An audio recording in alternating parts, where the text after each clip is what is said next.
아니, 한국 남자는 원래 다 이렇게 작았었단 말이야? 한국 남자 기대했는데 실망이야. 수학여행을 괜히 온 것 같아. 휴 기대한 내가 바보지. 과연 그녀는 한국 남자의 어떤 모습을 보고 충격을 받았는지 알아보러 가실까요?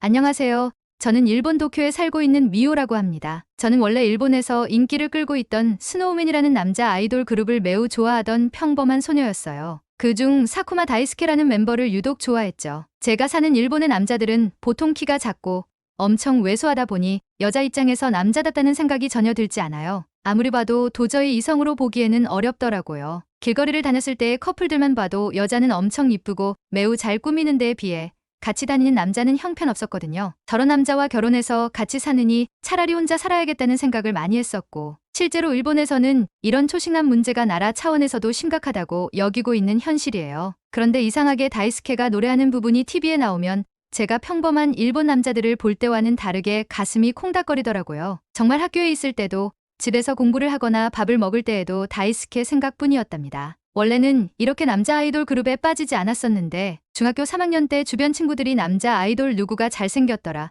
그러면서 이야기를 하더라고요. 그래서 저도 그 무리에 같이 껴서 구경하고 그러다 보니 어느샌가부터 저도 모르게 빠져들었던 거 있죠. 그래서 성인이 되어서 제가 결혼할 때에는 평범한 일본 남자가 아닌 꼭 다이스케 같은 잘생기고 훈훈한 미소를 가진 그런 남자와 결혼을 하는 상상을 하면서 잠들곤 했어요. 이런 생각을 하면 다이스케가 꿈에 나오기도 해서 진짜 하루 내내 행복했었거든요. 그런데 어느 날부턴가 갑자기 음악방송에 제가 좋아하던 다이스케가 아니라 한국에서 유명하다는 BTS라는 그룹이 나오는 날이 훨씬 더 많아지기 시작한 거예요. 솔직히 처음에는 제가 좋아하는 다이스케가 나올 수 있는 방송 분량을 BTS가 다 뺏어간 듯한 기분이 들어서 정말 속상했어요. 제 생각에는 하루 종일 음악방송에서 다이스케 얼굴을 보여줘도 모자라다고 생각했거든요. 그런데 여자 마음과 가을 하늘이라고 누군가 이야기했죠. 사실 일본에서는 여자 마음은 갈대라는 표현은 쓰지 않아요. 대신 여자 마음과 가을 하늘이라는 속담이 있는데 여자 마음이 바뀌기에 쉬운 가을 하늘처럼 바뀌기에 쉽다는 뜻이에요.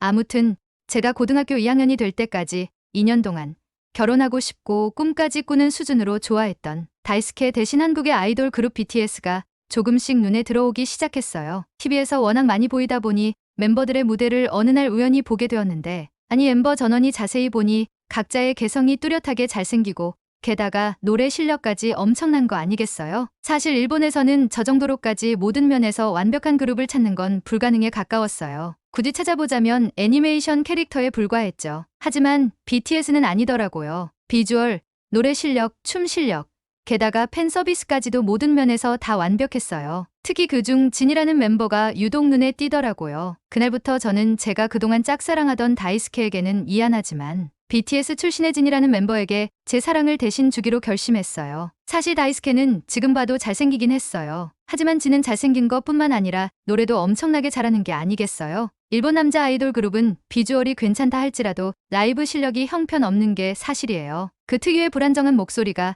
사실 라이브 무대에서는 거슬리는 경우가 많았거든요. 게다가 팝송이라도 부르는 날에는 팬이었던 제가 봐도 영어 발음이 원곡과 너무 달라서 도저히 못 들어줄 지경이었어요. 그래도 팬심으로 그럴 수 있지 하면서 넘어갔었죠. 하지만 BTS는 아니었어요. 진뿐만 아니라 멤버 전원이 춤이 엄청나게 과격해서 분명 숨이 찰 것 같은데도 음원과 전혀 차이가 없는 라이브 실력을 보여주더라고요. BTS 덕분에 한국 남자들에 대한 환상이 엄청나게 커져 있었어요. 앞에서 제가 이야기했듯이 일본 남자들이 제가 봤을 때에는 워낙 형편없었다 보니 자연스럽게 한국 남자들에게로 눈이 돌아가더라고요. 이때부터 제 꿈은 이제 진 같은 멋진 한국인 남자친구를 만들어서 사귀는 걸로 바뀌게 되었죠. 근데 제 평범한 일상생활 속에서는 한국인 남자친구를 사귈 수 있는 계기가 전혀 없었어요. 그래서 인터넷을 검색하다 보니 아니, 한국 남자들도 일본인 여고생한테 엄청 호감을 갖고 있다는 게 아니겠어요? 제 꿈을 이룰 수 있겠다 싶은 희망이 보이더라고요. 그래서 제 꿈을 이루기 위해 이때부터 한국어 공부를 엄청 열심히 했죠. 그리고 한국에서 많이 쓰는 메신저 어플인 카카오톡을 설치했어요. 그 다음 저는 일본에 사는 여고생이고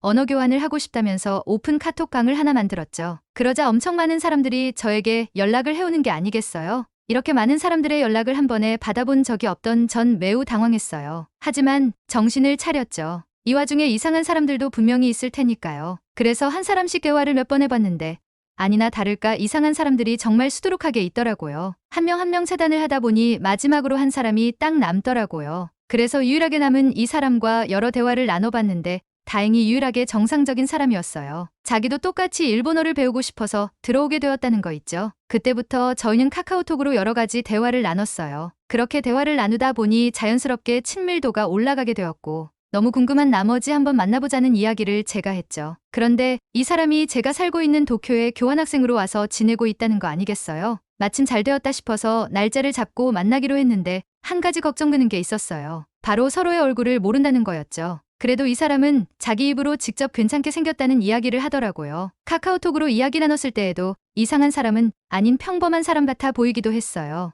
그래서 속는 셈 치고 한번 믿어보기로 했죠. 그리고 대망의 약속 날이 되었어요. 그동안 틈틈이 한국의 메이크업 영상들을 보면서 연습했던 대로 최대한 한국 여자 아이돌과 비슷하게 꾸미고 나갔죠. 당연히 부모님에게 사실대로 말씀드렸다가는 난리 날 게 뻔하니 친구랑 같이 도서관에 다녀온다고 말씀을 드렸죠. 그렇게 가까스로 집에서 나온 전 인터넷에서 알게 된 사람을 만나게 된 건 처음이다 보니 정말 두근대더라고요. 약속 장소가 시부야 역 앞에 위치한 하치코 동상 앞이었어요. 참고로 하치코 동상은 오지 않는 주인을 매일 역에서 기다렸던 충성심 깊은 개로 유명한 하치코라는 개가 있었는데 이 개를 기리기 위한 동상이에요. 아무튼 약속 장소에 거의 다 도착해 가는데 상대방한테서 카카오톡이 오더라고요. 자기는 먼저 도착했다면서요. 그래서 어떤 옷을 입었냐고 물어봤고 저도 약속 장소에 거의 도착하자 멀리서 하치코 동상이 보였어요. 그리고 어떤 옷을 입었는지 답변이 왔는데 멀리서 한눈에 봐도 인상착의가 메시지 속의 내용과 똑같은 사람이 서 있었죠. 그런데 두 가지 다른 점이 있었어요. 아니,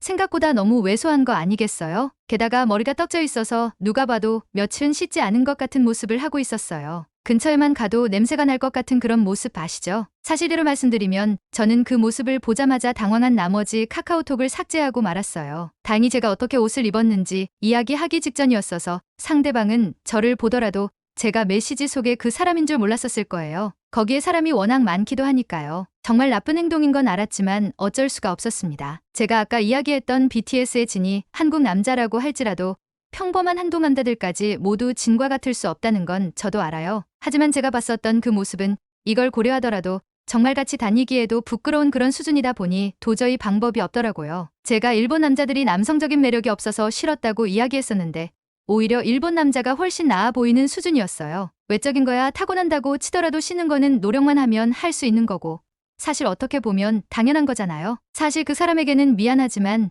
만약 그때 상황으로 다시 돌아간다고 하더라도 전 같은 결정을 내렸을 것 같긴 해요. 아무튼 그날 이후로 저의 한국 남자에 대한 환상은 완전히 깨지고 말았어요. 그리고 그냥 평범하게 일본 남자친구를 만들어야 하나라는 생각을 하면서 하루하루를 보내게 되었어요. 그러던 중 갑자기 학교에서 수학여행을 간다는 게 아니겠어요? 선생님께서는 코로나 때문에 오랫동안 수학여행을 못 갔다 보니 이번에는 특별히 해외로 갈 거라고 하시더라고요. 게다가 학생들이 직접 투표로 선정한 곳으로 수학여행을 갈 거라고 하셨어요. 학생들끼리 들뜬 마음에 열띤 토론을 했고 결과적으로 여러 가지 후보지가 나왔어요. 후보는 최종적으로 세 나라였는데 중국과 한국, 싱가폴 이렇게 세 나라였어요. 저는 후보지에 나온 나라 중 싱가폴로 가고 싶었어요. 사실 중국은 여러분들도 아시겠지만 저희 일본과는 사이가 매우 좋지 않거든요. 특히 영토 분쟁 관련해서 되게 사이가 좋지 않은데 저희 일본 땅인 센카쿠 열도를 자꾸 중국 땅이라고 우기는 거 있죠. 아무튼 이런 것도 있고 중국인들이 워낙 시끄럽기로 유명하잖아요. 일본에도 중국인 관광객들이 가끔 보일 때가 있는데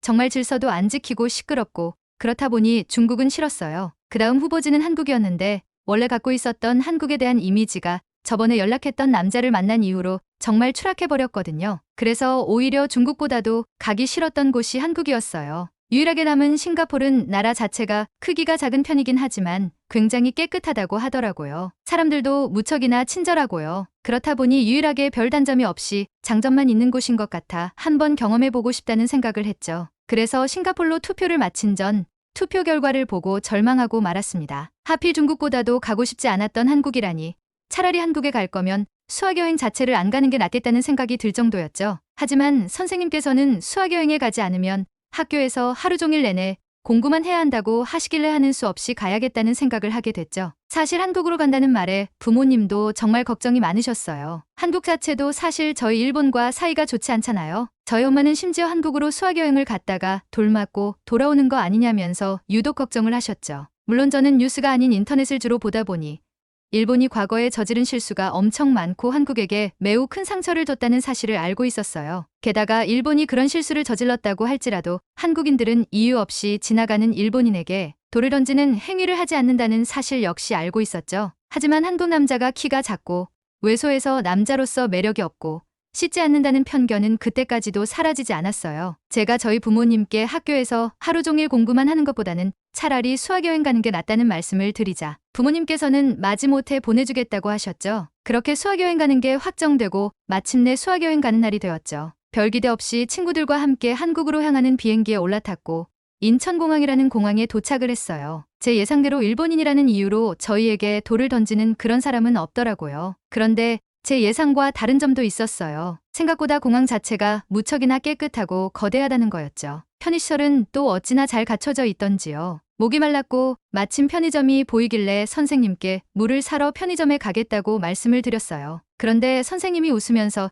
인천공항 같은 곳에는 무료로 물을 마실 수 있는 정수기가 설치되어 있다는 거 아니겠어요? 일본은 기본적으로 저런 정수기가 공항 같은 공공장소에는 거의 없다 보니 항상 동전을 들고 다녀야 하거든요. 그래서 그 동전으로 자판기에서 물을 사서 마셔야 하죠. 인천공항에는 일본과 다르게 누구나 목마를 때 이용할 수 있는 정수기가 있다는 게 참 좋았어요. 한국이 요즘 들어 잘 사는 나라라는 건 알았지만 인천공항을 봤을 때 제가 그동안 TV에서 봐왔던 그 어떤 공항보다도 웅장하고 화려했어요. 그런데 그 와중에 중국인 관광객들은 인천공항에서까지 엄청나게 시끄럽게 여러 단체끼리 몰려다니면서 다른 사람들에게 피해를 주고 있더라고요. 이때부터 슬슬 중국이 아닌 한국에 오게 되어서 오히려 다행이라는 생각이 들었죠. 한국이라는 나라가 제가 상상하는 거 이상으로 잘 살고 발전된 선진국이라는 사실이 바로 느껴졌어요. 일본은 지금 오랫동안 경제 위기를 맞고 있다 보니 잃어버린 30년이라는 이야기가 나올 정도로 분위기가 안 좋아요. 그에 비하면 오히려 한국이 더 경제적으로 풍요롭게 살 것 같다는 생각까지도 했죠. 이거뿐이었을까요? 공항에서 공항철도를 타고 서울로 이동을 하는데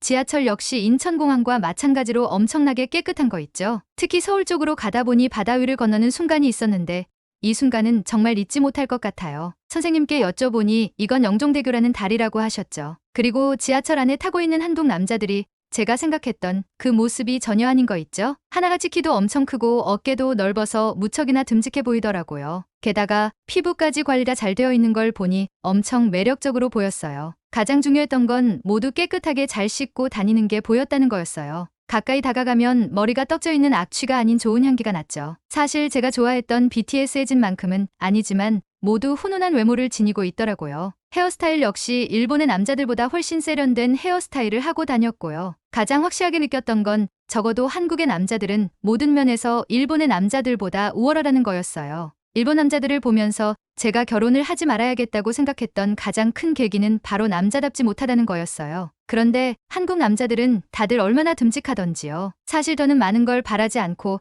딱 이 정도의 듬직함과 남자다움을 원했던 거였거든요. 정말 설레었답니다. 그 순간 제가 한국 남자들에 대해서 뭔가 오해하고 있다는 걸 깨달았죠. 분명히 제가 만났던 그 사람은 아주 왜소한데 안 씻기까지 했단 말이죠. 그 순간 아까 공항에서 마주쳤던 아주 시끄럽게 몰려다니던 중국인들이 생각났어요. 갑자기 뭔가 이상한 느낌이 들어서 중국인들이 안 씻는 편인지를 인터넷에 검색해봤어요. 아냐 다를까 저 빼고 세상 사람들이 다 알고 있더라고요. 게다가 인터넷에 나와 있는 중국 남자 사진들이 옷입은 인상착의와 얼굴 생김새까지 제가 만날 뻔했던 그 사람과 매우 비슷했어요. 사실 여태 살면서 중국 남자에 대한 건 검색해볼 일이 없었어요. 어떻게 보면 굳이 검색할 필요가 없었다는 게 정확한 표현일 수 있죠. 제가 중국인 남자에 대해 전혀 관심이 없었거든요. 아무튼 한국으로 수학여행을 온 덕에 한국 남자를 직접 두 눈으로 보면서 이렇게 자연스럽게 한국 남자들에 대한 안 좋은 오해를 풀 수 있었답니다. 이날 이후로 저의 꿈은 다시 한국인 남자친구를 사귀는 걸로 바뀌었고 한국의 대학교에 입학하기 위해 한국어를 열심히 공부 중이에요. 부디 제가 한국대학교에 입학해서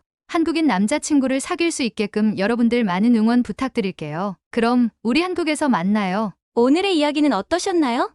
일본의 미호 씨에게 한국 BTS나 K-팝의 자랑거리가 더 있다면 댓글로 남겨주세요. 이야기를 들어주셔서 감사합니다. 따뜻한 이야기가 널리 퍼질 수 있게 구독과 좋아요 부탁드립니다.